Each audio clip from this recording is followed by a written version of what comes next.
Well, hello, creatives, community, kind folks. Welcome to RPG with DBJ, and welcome to this fine Future Friday. Appreciate you guys being here. Thank you very much for being part of the show as we go live on Twitch, YouTube, and our own Discord server. Appreciate you being here. Now, Future Friday, we tend to focus on not just science fiction in the tabletop RPG community, but we also more narrowly focus onto like transhumanism, especially with such role-playing games as Altered Carbon, Eclipse Phase, The Expanse, and I'm sure there are many, many others. But one big part about transhumanism that kind of separates itself away from other types of speculative science fiction, either gaming or literature or whatnot, is transhumanism really is about wish fulfillment. It is about the reduction of time, energy, resources, even ethics and morality, gearing it down to its lowest cost, essentially coming down to zero. It's like taking technology and having technology allow us to manipulate and alter the way we think about things to the point where we can virtually snap our fingers and it becomes true. And so transhumanism really encompasses a lot of technology, all of it growing at an exponential rate all together, all at the same time, and just spread apart. So what I thought we would talk about today is about religion and faith in science fiction, especially as it regards to like the technological singularity and AI and artificial intelligence and data, because for the most part, not only science fiction, but in tabletop RPGs, religion and faith and that kind of thing tends to fall to the background unless you're talking pretty radical, like Warhammer 40K.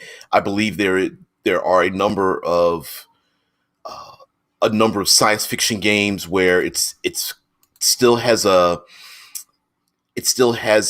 like medieval kind of feel to it, even though it's in space, and so it's more embraced. But a lot of times, it's not really the point of a game or even creative ideas. So I thought, hey, let's back ourselves into a corner and talk about it and come up with some questions and then ways for us to, delve into it, make adventures out of it in tabletop RPGs, especially when it comes to transhumanism and science fiction. So if you've seen the thumbnail, and yeah, it's a little bit clickbaity, but the thumbnail has this woman android. She's kind of in a sexy nun outfit, and she's holding a clear tablet with like the Bible in it or whatnot. And it makes me think about the idea of, we often worry about AI, artificial intelligence, and we've seen movies where, it's Skynet, right? Artificial intelligence takes over and the great apocalypse happens, or it kind of runs along the line of the background of Eclipse Phase, where the Titans, that's all capital letters with the Titans is an acronym for basically Skynet, and, and an apocalypse happens, and so humanity has to fight against AI, almost wiped out, and then suddenly they leave, okay, and it stops. There are other methods, stories. There are other stories and themes where AI is like a benefactor to humanity, but very rarely do we ever hear about, say, AI, artificial intelligence, or even human beings whose minds can be downloaded as informational data, having a connection to something that cannot be proven, right? Well, could an AI, if and this is one of the people who are against transhumanist theory. Morning there, y'all. One of the things that people are against transhumanist theory when it comes to religion is the idea that if you can create an AI that is the equivalent of a human brain, does it have a soul? Like, can it feel or see or make a connection to an otherworldly entity or being? Can an AI have faith in God or the gods? And how do they perceive that when it comes to us if they can't explain it and we can't prove it? And that could be the source of a pretty interesting adventure where the player characters think that they're going after maybe a rogue AI, and it's they've done this before, right? Where they go into a habitat and the AI is taken over and everyone's getting killed, or a rogue AI has like escaped a corporate database or something, and it wants to be left alone because it wants to be a sentient thing. But when it comes to faith and religion, a thing that can't be proven, science fiction has tends to not speculate on that so much, as if it would disappear. But what if it rears its head and the player characters have to deal with it? What would they do? Yep. Jarl DM says many sci-fi settings include a non-thinking machine law. Dune has one. 40K has one. Absolutely. And the one of the issues with like transhumanism is that we humanity ourselves kind of disrupts those non-thinking machine laws, because once you start having cortical stacks, you start downloading human human psychology, then there's not much difference between a human brain's information and the information that someone can program artificially. They start to meet together. Yeah, Deadman puts in the acronym for Titans, for the word Titan, in Eclipse phase. It's the Total Information Tactical Awareness Network.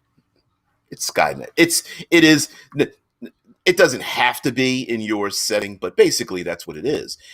And in the Eclipse phase setting, the Titans basically went to war with humanity. At first, they didn't know. They don't go into too much detail on how this happened. Like, was it literally a one-on-one? Human beings, rifles in hand, fighting machines on the other side, or was this more? Was this happening in the internet or in the mesh and whatnot? But at some point, they left, and the question is why? Like, will will AI get so intelligent that it will ascend above humanity, that it can't that it thinks that it's so intelligent and thinking so fast that it can't slow itself down to accommodate us ants? And if they ascend, are we creating our own godlike figure in the internet?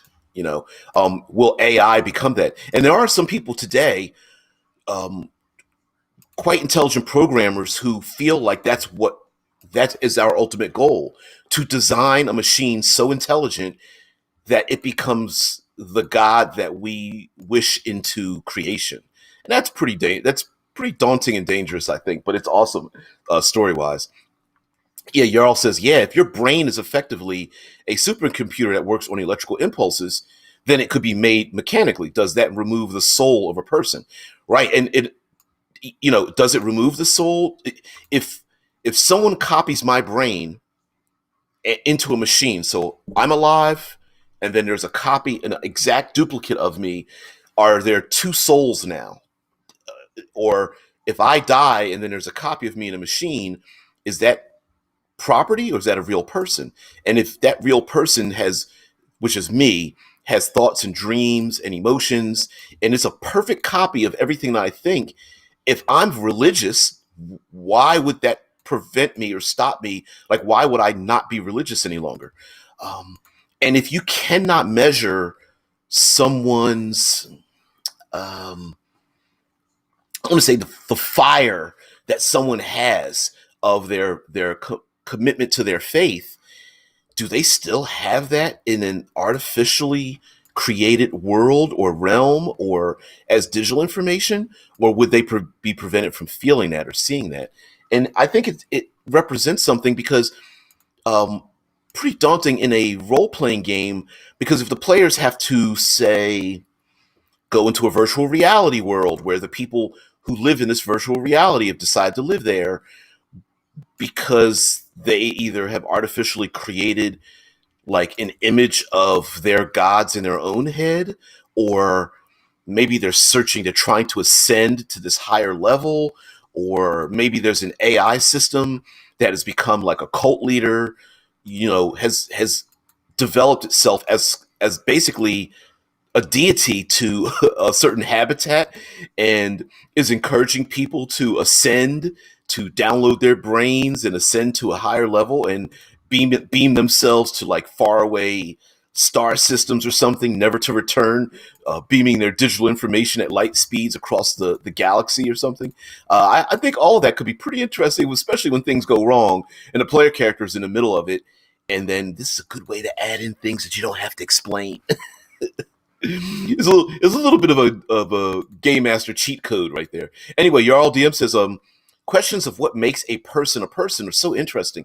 Is your soul innate to your brain, your body? Right. And let's go the opposite way. So cloning technology, right?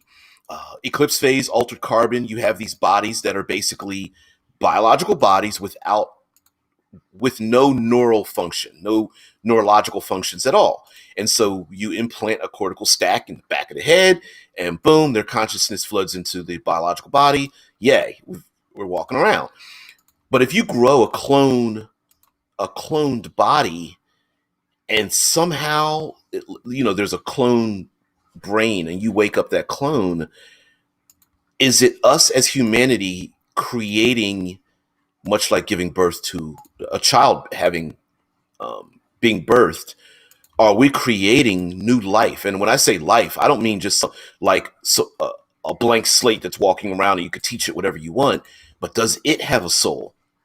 It's another contention of why world religions today are, fighting against this idea of transhumanism being a thing, because it means that humanity is duplicating, they're stealing, they're manipulating, they're offending the power of God to create life. And if we're able to basically send petri dishes off to alien worlds, and those petri dishes can grow into humanity, like, do we become the gods of the things below us? And then, of course, you, no matter how many good things can come about this, right? Like, oh, we could send off starships to other worlds that are just mechanical with our own DNA, our petri dishes of our own lives, and then we could seed the universe with life and not become a single planet society. That sounds great, right? But there's always somebody that has to. There's always some bastard in the background manipulating things. Like, oh, I'm going to make a cult around myself, and I'm going to ensure that their free will has been edited away. Or how many times have we seen cults that they do a number of cults always happen to run using tried and true efforts to create their own cults, right?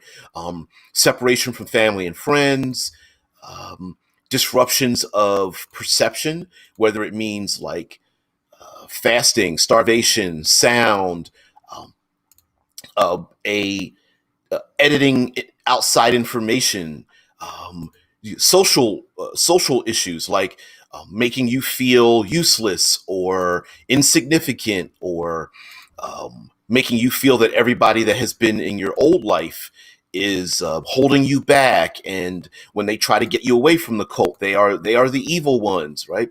So we know there's cult. There are, I hate to say call it rules, but there's a cult like playbook. But imagine giving the cult playbook to an AI, and an AI, maybe it believes it's doing the right thing, but it's saying and doing the things that are basically recruiting people from around the galaxy, throughout our own solar system, to maybe, gather enough people to make an ark, a seed ship to go off someplace, or to manipulate people, as science takes over and people start spreading throughout our galaxy, moving to Saturn and Jupiter and the Neptune into habitats and things, maybe we start missing something. Maybe there's that little spark that we just happen to not find, and religion is what it is that allows us to take that one step further, to push ourselves one step further, because it's not just about us, it's about not just our souls, but the souls of the people we've left behind. And I'm not a religious person at all. I'll like I said, I've self-admittedly consider myself to be like a fluid agnostic, but there is, for people who hold their faith very strongly to them, there's a power in that. Um, and you might consider that to be good or bad, but there's a power in that where someone can look danger, they can look death straight in the eye and smile, and to to take a step off that cliff, right? To have that faith to go out into the deepest, darkest parts of space, just as people with faith have sailed across vast oceans and wandered into deserts and crossed, suffered the most terrible events in human history, whether it comes to plagues or starvation and whatnot. And then what do? They rely on their faith to get them through. And so a lot of communities have been able to do that. And I wonder if that same psychology could push humanity further into space, and then have you create a story around that. Player characters encounter these individuals, and what do they think, and maybe even the player character becomes convinced that they're right. Oh, Jarl DM says, think about how effective the YouTube, Instagram, Facebook algorithm is at genuinely making you addicted to them. Yeah. Yeah, there are thousands of programmers using AI systems to get us to become addicted to our social media. Now put that in the hands of a sentient AI. it, that's borderline hypnotism, right? That's borderline, uh, like, literally being able to tell you what you can do when you want to do it, without you understanding that you are being manipulated in the first place. And much like the documentary on Netflix, at least that aired here in the States, The Social Dilemma, they're mentioning that even the people who helped create those systems become victims to their own systems, right? Y'all DM says, extrapolate that out to a super genius level AI. Yep, it could easily capture the hearts and minds of people. An AI could manipulate a human's deep desire for meaning and the search for something greater into making them cultists with relative ease, I think. Yeah. I mean, there's nothing wrong with people trying to find meaning in their own life, right? People meditate. They find. We know that there are these expensive, um, like, escapist locations where people go off to practice yoga and smell effervescence and have meditation and practice tai chi and all these kind of things. There's nothing wrong with that. Someone wants to, they they've become, they've reached the highest levels that they felt for themselves, but they want more. And an AI could easily manipulate that for people. Now, here's another thing too. Sure, dastardly evil manipulating people, but what if the AI knows something that's happening? Like, for example, let's say there's a rogue planet's going to sweep through our own solar system in, 80,000 years or something. Maybe an AI is like, you know what? I better start um, cultivating humanity to do a thing so that they are united in their efforts to do some other things. Like, an AI system in its own way might be trying to save humanity. Like, okay, they want, if they want a god, I'll be their god. Right? In more ways than one, and especially if you can ask an AI to like create anything it wants for you, to analyze things in a way that we could never do it. Sure, an AI might take it upon itself, like, hmm, I think I will become your god. Mofa, hey, what's going on? Is Mofa an AI using advanced deepfake technology, if you're familiar with that, to manipulate culture through social media would be an interesting story. Oh yeah, deepfake, yeah, yeah. What is it? What's the website? Th- this person is not real. No. Oh, I know you guys know the title of the website. It's the it's the website that is a it takes a it has an algorithm that creates fake photos of humanity by using uh, digital information of lots of people who look similar, right? And that it creates a photograph. Yeah, this person does not exist.com. There it is. Yep, yep, yep. There. Thank you very much, guys. Yeah, go to this person does not exist.com. Click it a couple times, and you'll be like, wow, that's really good. That's extremely. When I say deep, I know deep fake in our current parlance technically means manipulating a person that really exists, but I'm sure there are facial features and mannerisms and voices and terminology and language that a computer could use that would draw me into what that person has to say, like hypnotism, right? And an example, let's go really basic here and go very childish, right? um, Pictures of sexy people.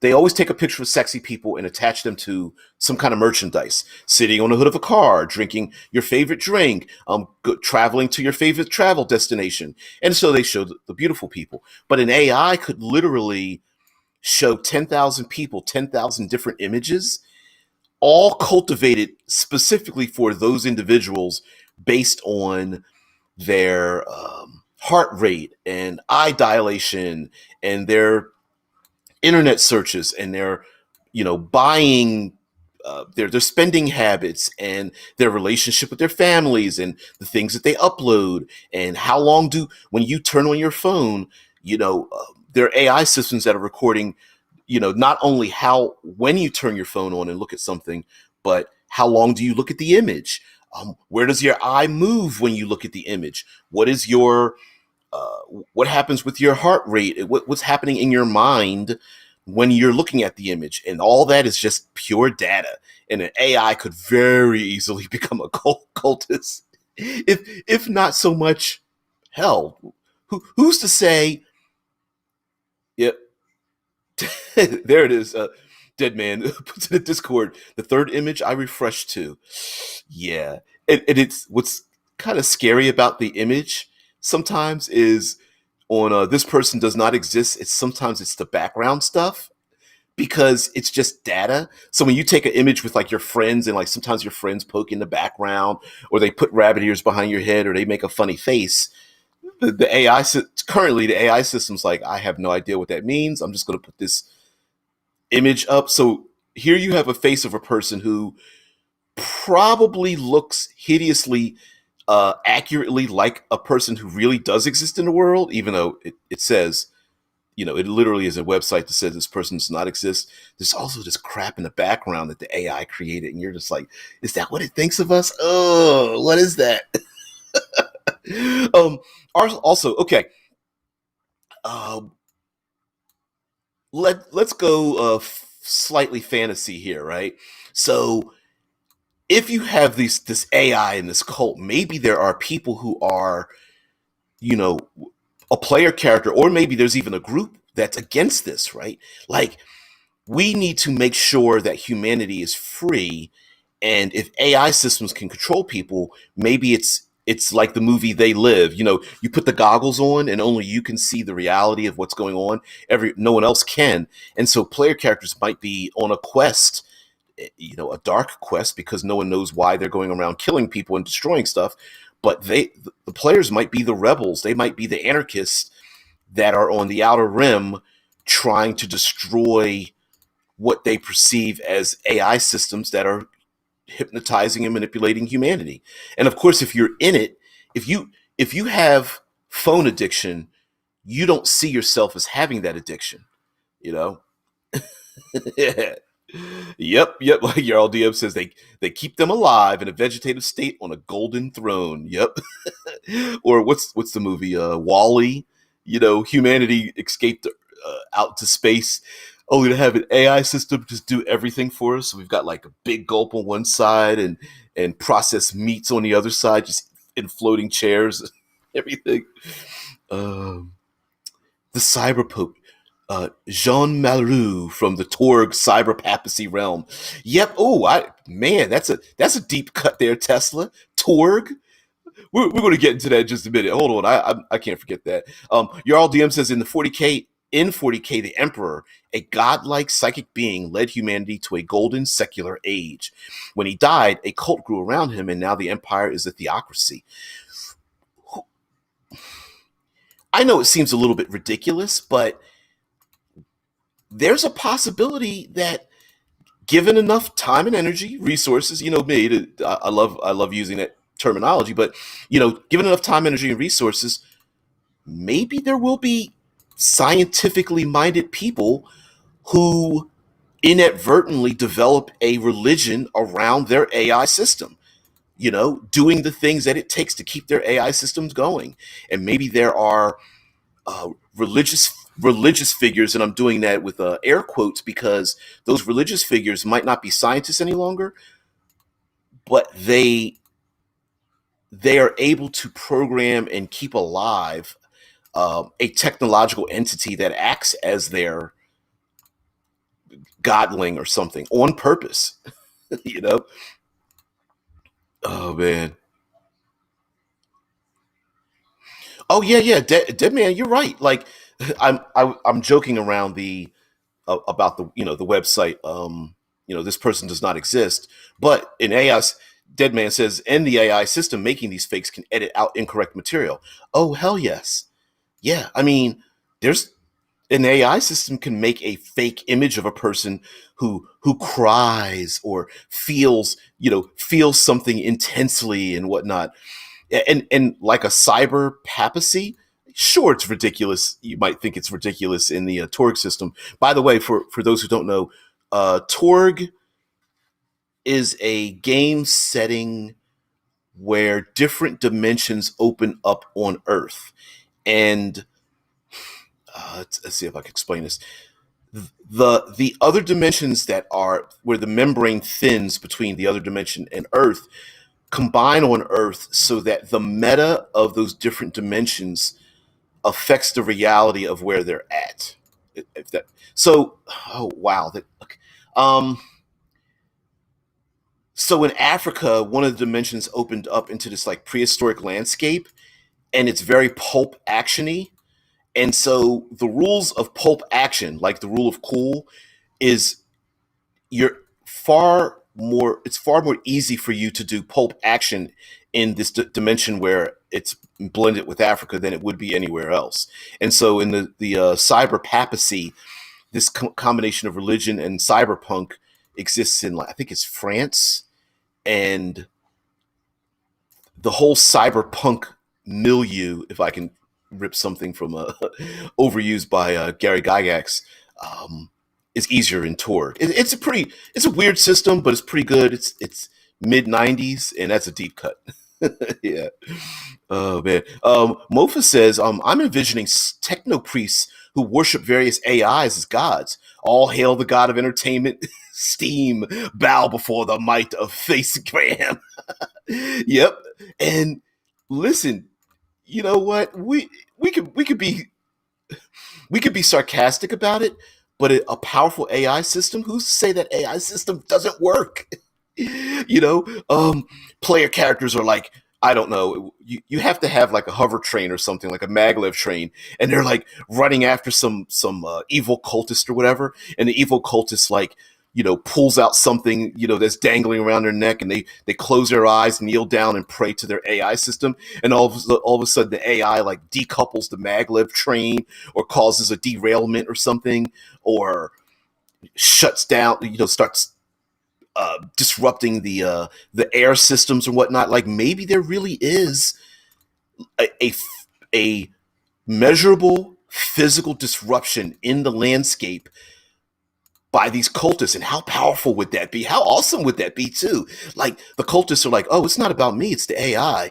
And the AI is like, uh, has embraced the idea that it is their god. So it's doing things like using holograms to appear as angelic figures. It's using its own programming to I don't know, delete the pain sensors, turn off the pain sensors in its own cultists, so that the cultists could get in these like major battles without feeling pain. And you know, the innocent cultist becomes like a Terminator, you know, simply by virtue of the AI, you know, merging into their brains, taking over their bodies. And for the cultists, it feels like a godlike being possessing their bodies. It's like they love it, you know? That would be strange. Tesla says the cyber papacy in the original Torg covered France and Quebec. I didn't know that. In Torg Eternity, it's been expanded to France, Spain, and Portugal. I forgot about Torg Eternity. It did make a return. Yeah, the cyber papacy, kind of good for them for not being shut down, because if that was created in today's environment, I could see them being canceled. That game and that game system and the designers being canceled pretty quickly for um, manipulating a religion so drastically with cyber technology. Oh man, yep, I'm with you, Mofa. Yeah, he grants his priests get a excuse me priests get AI granted special abilities tied to their domains. So I wow, if there's more than one, who knows what you could do, right? Like, as strange as it sounds, a lot of people will go, you know, oh, my faith allows me to do things that normally I don't have the strength to do, which the AI system is going, sure, I can give you the strength to do the thing you didn't think you could do, but now that I'm in your brain, I'm going to make you do the thing that you can do. And the person's like, thank you very much for being there. It would literally be an AI system that people worship as like with like techno priests would literally be a god that always answers. You know, not that it has to, but yeah, it could be it's literally the god that the people wanted, which I suppose in a dark way, I wonder if the techno priests would accept the fact that they could then reprogram their own AI to become the godling that they want. Yeah. Anyway, Jarl DM says in Neil Gaiman's American Gods, the new gods are things like television, the internet, and such. Yeah. Or, and I know this is going a little bit far fetched, but what if? Okay, so you roll out your hard sci-fi tabletop game of choice, right? Eclipse Phase, Altered Carbon, The Expanse, and whatnot. But somehow the gods of old start to surface again into things like the god of television, the god of internet, the god of holograms, the god of space travel, and whatnot. And they are the gods of old. We just forgot about them, but now they're back again. And in a hard sci-fi setting, you know, it can be something like, well, I don't know if does this really exist, or at least this alien, is this AI technology going wild, and maybe it's just unexplained. Maybe it's just something that is out there. And mind you, you know what, you could just make this flavor in the background where sure there are, say, interstellar freighters that just happen to have a religion, or there is a habitat, and on the habitat they just, you know, they kind of relate themselves to their own AI system that controls like traffic and the air quality and such, and maybe they just refer to it as a god, but they aren't cultists, they're just individuals. So I could even see something as simple as that. I mean, today people talk to their phones and their security systems and everything as people. They give them, I mean, we've been naming mechanical objects we've been giving them titles and giving them personalities since the beginning, since we've started building things, right? Sailing ships are christened and they get a name, and they're usually a feminized, right?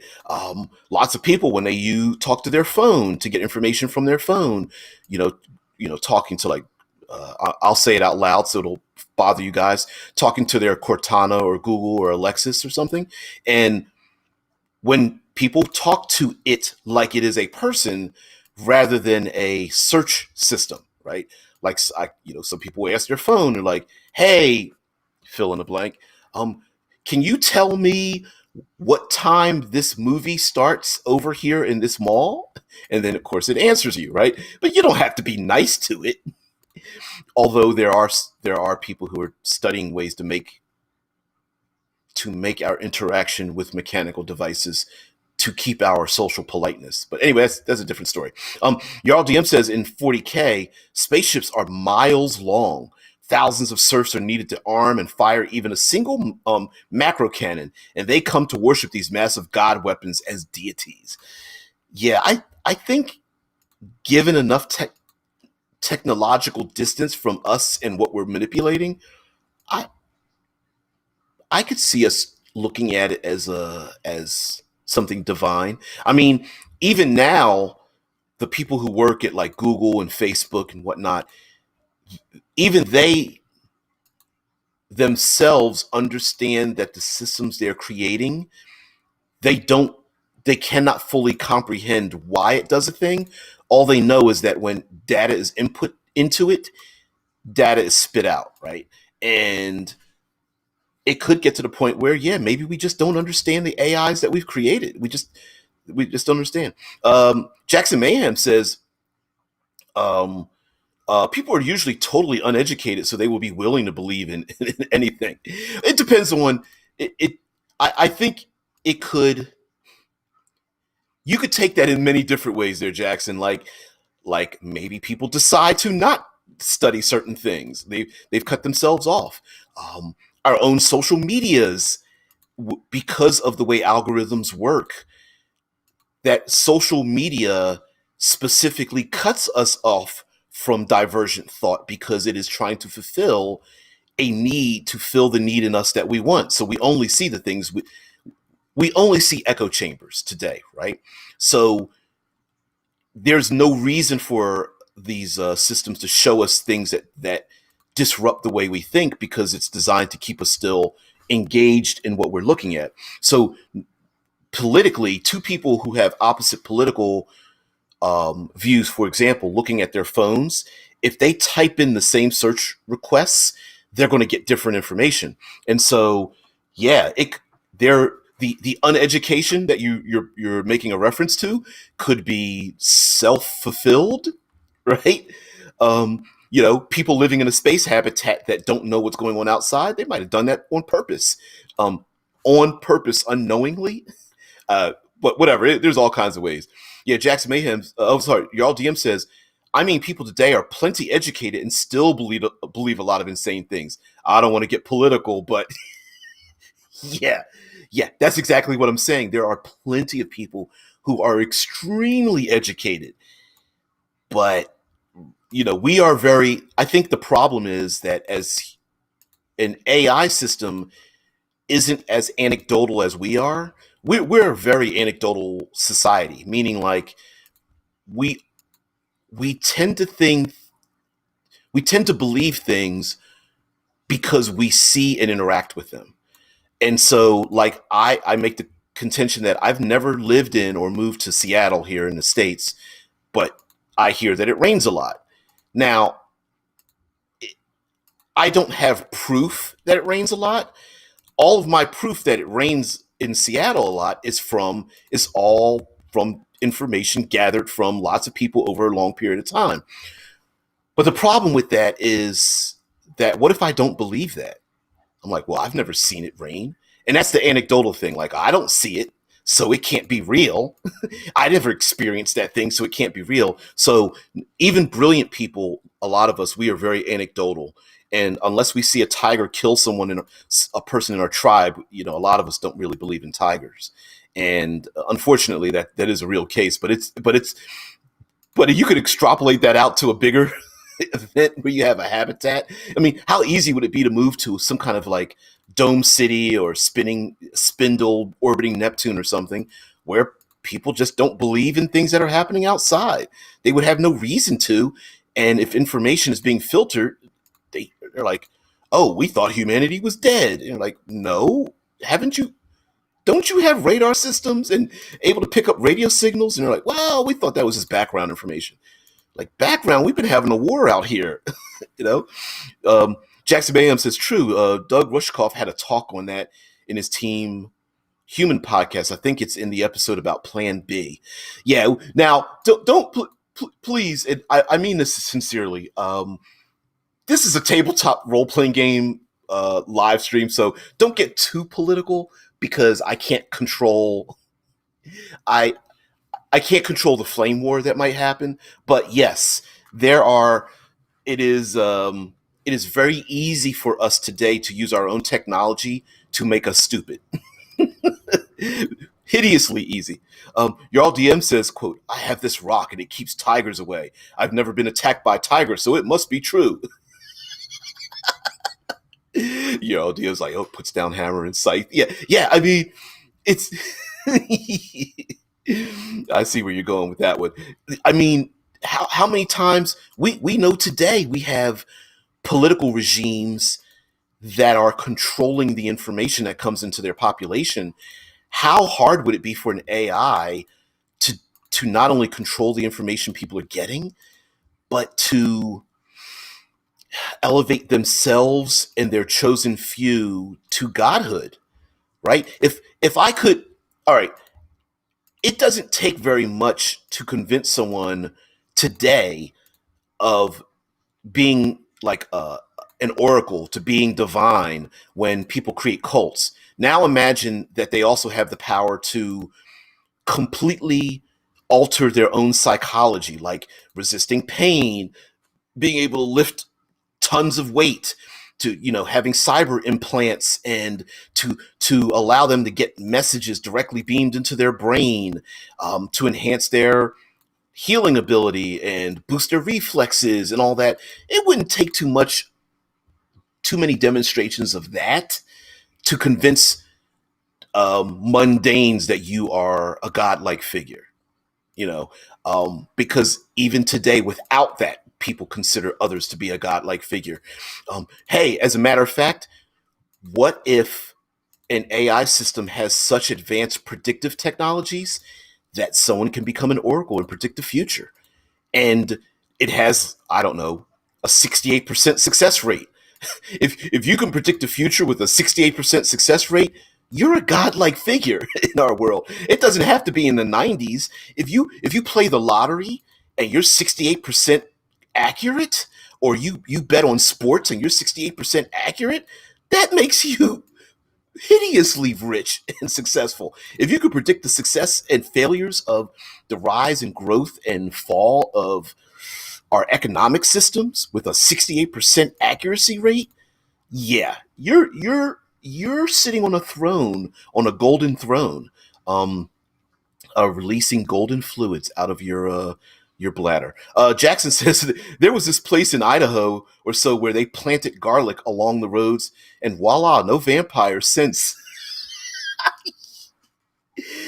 We're pretty. We could be pretty stupid about things. And yes, you, like your all DM says, wow, I have this rock and it keeps tigers away. I've never been attacked by a tiger with this rock in my hand. Yeah. I'm looking at you, flat earthers. I'm going to get flamed out on that. But yeah, it's the same thing, right? Why? It doesn't look round to me. It's, yeah. And well, hell, you guys know that I've said on this channel quite a number of times talking about tabletop RPGs and a diversity issue. And it's like, well, I've never felt, you know, racial tension. So why does it doesn't exist to me? And it's just like, yeah, it doesn't have to exist to you to be a real thing. But given enough space, because, intergalactically, there's a lot of space out there. You put a lot of distance between people, their beliefs are really going to change. You put a lot of space in between, and you've got technology. I could see humanity splintering quite easily in our own solar system, very easily. Hell, Jupiter is like a mini solar system unto itself.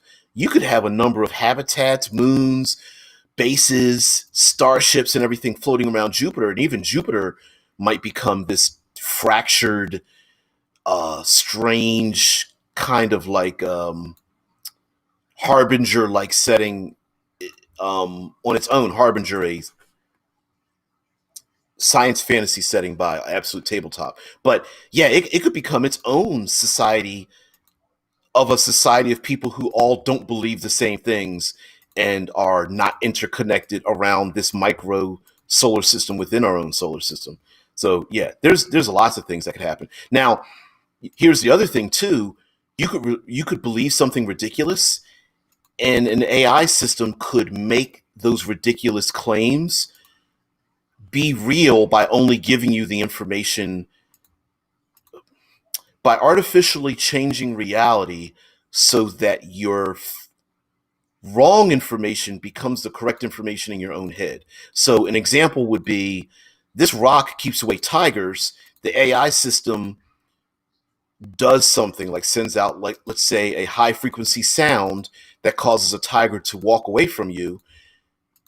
So now you're holding this rock and you're like, wow, this rock does keep tigers away. And the AI system is going like, these people are stupid. I sent out a high frequency sound that made, this feline turn away.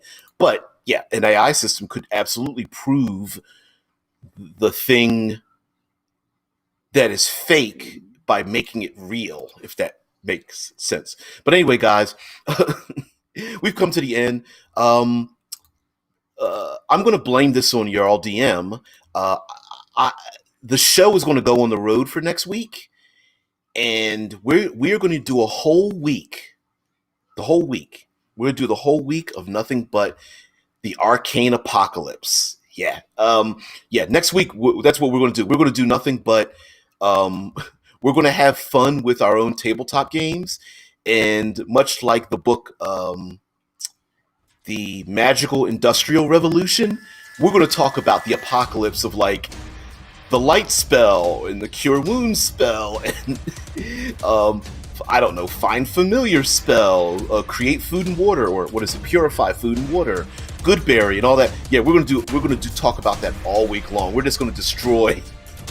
We're gonna have fun kicking dirt in the face of our own RPGs about some of the ridiculousness that could happen if that kind of thing existed. So I thought we would take a little break and then we'll go back into Druids. We'll go through the whole cutting class thing as well. So guys, Future Friday, of course, it's about science fiction and everything, but we go live Monday through Friday, 6 a.m. Eastern Standard Time, and we just talk here live, TriCast over the web and everything, and it's only, the brilliance is only brought about by you guys. So thank you very much for being here. Everybody have a great weekend.